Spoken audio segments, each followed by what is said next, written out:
حضرت ابراہیم کی قبر مبارک کہاں ہے؟ مجھے اپنے دادے کی قبر کا پتہ نہیں ہے، تو ابراہیم علیہ السلام کی قبر پہ بہرحال وہ شام میں ہے، الخلیل میں۔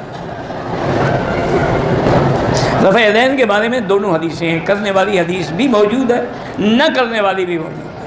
حنفی مسلک والے نہ کرنے والی کو اس لیے ترجیح دیتے ہیں کہ وہ بعد میں ہے رفع یدین والی پہ، لہذا جو بعد میں ہو ناسخ ہو جاتی ہے۔ بسم اللہ الرحمن الرحیم۔ السلام علیکم۔ انتہائی اہم ویڈیو کے ساتھ آپ لوگوں کے سامنے حاضر خدمت ہوں۔ اس میں لوگ سوال کر رہے ہیں اور مکی صاحب قرآن و سنت کی روشنی میں اس کے جوابات دے رہے ہیں۔ اس میں ایک سوال یہ بھی شامل ہے کہ کعبہ کا غلاف کالا کیوں ہے؟ اس کے علاوہ ایک سوال یہ ہے کہ رفع یدین کے بارے میں آپ کا کیا موقف ہے؟ اس کے علاوہ ایک سوال یہ بھی ہے کہ امام کے پیچھے سورۃ فاتحہ پڑھنا جائز ہے یا نہیں؟ اس کے علاوہ یہ بھی پوچھا گیا کہ کون سی تفسیر آسان ہے، اگر کوئی عام فہم آدمی پڑھنا چاہے تو کون سی تفسیر پڑھے؟ اس کے علاوہ اسلام میں بیعت کرنا اس کا وجود ہے یا نہیں؟ اس کے علاوہ یہ سوال بھی کیا گیا کہ میری دعا دیر سے قبول ہوتی ہے۔ ایسے خوبصورت اور علمی سوالات کیے گئے۔ آئیے ہم مل کر ویڈیو دیکھتے ہیں اور ان کے جوابات سنتے ہیں۔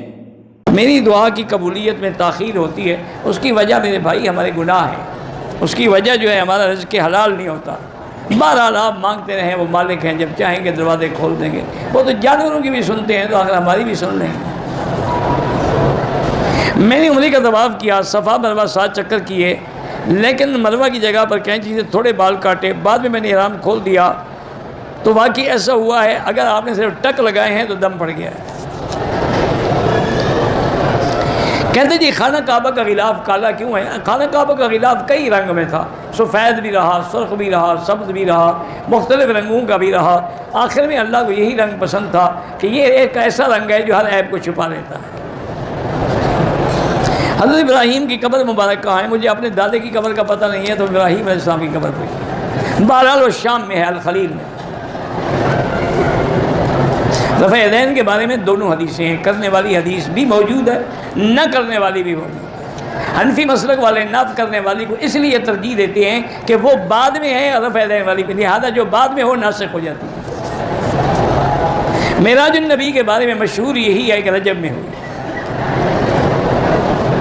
بیعت کرنا بالکل جائز ہے، بیعت الاسلام بھی ہے، بیعت الجہاد بھی ہے، بیعت السمع والطاعہ بھی ہے، تو آپ کر سکتے ہیں، لیکن شرط یہ ہے کہ مرشد صحیح معنی میں سنت پہ چلنے والا۔ امام کے پیچھے مقتدی اگر حنفی ہے تو فاتحہ نہ پڑھے، شافعی ہے پڑھتا رہے۔ اگر نماز عصر کے بعد 2-3 طواف کر دیں، بعد میں 2 رکعت پڑھ لیں، بالکل ٹھیک ہے۔ بینک سے گاڑی قسطوں پہ لیا نہ لیں، ناجائز ہے۔ پڑھا لکھا کہ قرآن عربی میں ترجمہ یا تفسیر کیا بہتر ہے؟ میرا بھائی آپ کو اردو میں میرا خیال ہے تفسیر معارف القرآن سب سے اچھی، آسان ہے، اور تو تفسیریں بہت ہیں نا، لیکن یہ آسان فہم ہے۔ معارف القرآن کراچی میں حضرت مفتی شفیع صاحب رحمۃ اللہ علیہ نے لکھی۔ پرندے کی پیٹھ لگ جائے، جب خشک ہو جائے تو اس کو کھیڑ دیں، اگر دھو بھی ڈالیں تو ٹھیک ہے۔ کبوتر چوک میں اگر اگلی صفحے نظر آئیں، نماز ہوتی اور نہیں ہوتی۔ وضو بچانے کے لیے پیشاب روک کر رکھنا نہیں روکنا چاہیے، نقصان بھی ہے۔ اور دوسرا آدمی کی توجہ جو ہے، لوگ مسجد میں نماز میں تم پیشاب میں توجہ کر کے کھڑے ہو گئے، نکل نہ جائے نکل نہ جائے نکل نہ جائے۔